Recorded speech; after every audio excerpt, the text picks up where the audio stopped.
Hello chess lovers, Suren here, and in this video I want to share with you another fascinating attacking game played by legendary American chess player Robert Fischer. His opponent is Argentinian chess grandmaster Miguel Najdorf, and the game was played in 1962 at Varna Olympiad. But before starting our game, make sure that you are subscribed in order not to miss my future uploads. And now without further ado, let's get started with this fascinating game and see what happened on the board. Fischer was playing with white pieces opened up with e4, and Najdorf responded with Sicilian defense c5, knight f3 d6, d4 c takes d4, knight takes d4, knight f6, knight c3 and a6. Najdorf goes for Najdorf variation, against which Fischer chose Adams attack h3. This is an aggressive line named after American chess master Wither Adams, and usually white is using this line as a surprise weapon, and that's natural. Playing against Najdorf in main Najdorf variations can really be very difficult. That's why Fischer sidesteps the main theoretical battle. b5, well, according to modern theory, transposing the game to Scheveningen setup or proceeding with e5 are considered to be more popular and preferable choices, but in our game we have b5. Najdorf wants to fianchetto his queenside bishop as soon as possible, and an aggressive move by Fischer, knight d5.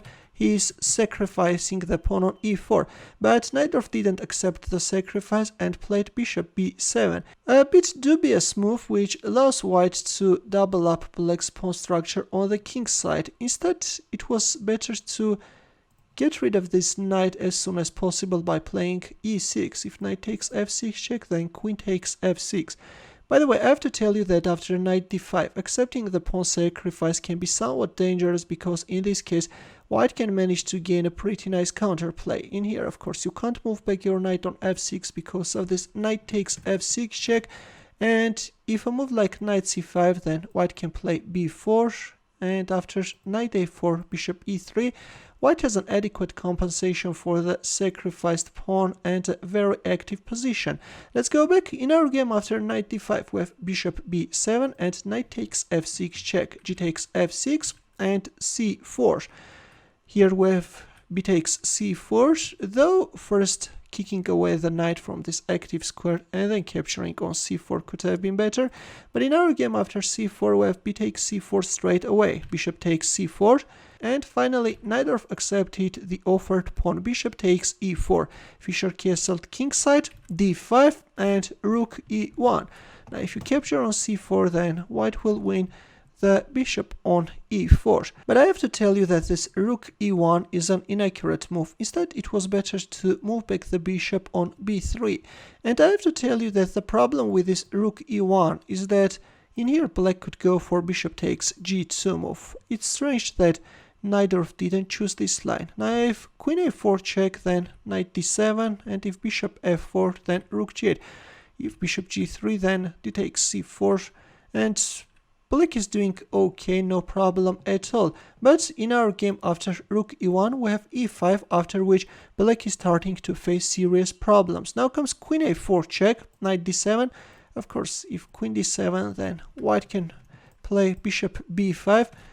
That's why in our game we have knight d7 and a powerful blow by Fischer, rook takes e4. With this exchange sacrifice, Fischer is opening up the light squared bishop's diagonal. D takes e4.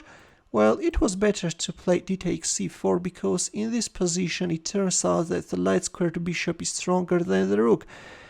Though I have to tell you that still after knight f5 it's difficult to play with the black pieces all the time. This knight can keep its eye on this g7 and d6 squares, not allowing black to develop his kingside bishop. Let's go back, but in our game after rook takes e4 we have d takes e4. Now comes knight f5, and again, like in the previous line, this knight can be a real trouble for black. Bishop c5. Here Najdorf developed his bishop but stepped into this knight g7 check. King e7. Well, if king f8, this time bishop h6 can be very unpleasant. In our game we have king e7 and knight f5 check. King e8. White first forced black king to move and only then offered the exchange of dark squared bishops. In here we have bishop takes e3, f takes e3, queen b6, rook d1, rook a7, and this time we have rook d6. It's very instructive, you know how Fischer is activating his pieces. First rook d1, attacking the knight on d7, and then rook d6. This is just amazing, guys. All white pieces are on attacking squares. Queen d8 was played, this time we have queen b3. All the time Fischer is managing to find targets. Queen c7, well, if rook f8, this time knight g7 can win. If king e7, then queen a3 with devastating mating threats. Let's go back in our game after queen b3. We have queen c7 and bishop takes f7 simply. King d8, bishop e6, and in here Najdorf resigned. Black's position is totally lost, and it turns out that this pin is decisive.